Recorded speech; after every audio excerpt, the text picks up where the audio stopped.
Roasted chicken ala kuseng Batanggenyo. Lagay tayo ng fish sauce sa ating mixing bowl.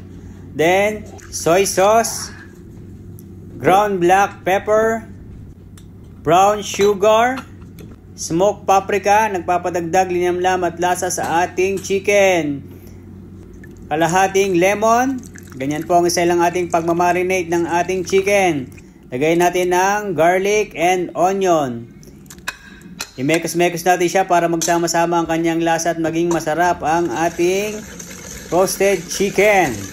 So nakalimutan ko ang ating annatto powder na nagpapaganda ng kulay sa ating chicken mga kaibigan. So ating i-mekos-mekos siya ng mabuti.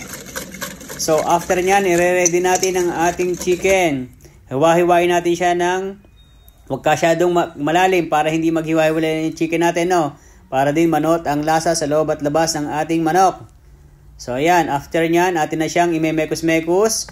So iwan natin siya ng 1 hour. So after nyan, lagay natin siya sa ating air fryer. Huwag masyadong malakas ang temperature para hindi mabigla ang pagkakaluto ng ating chicken. Prepare tayo ng ating ketchup at olive oil para sa ating pamahid para hindi mag-dry ang ating chicken mga kakuse. So after nyan, mekos-mekos natin dyan. Ito na ang ating roasted chicken ala kuseng Batanggenyo. Yummy!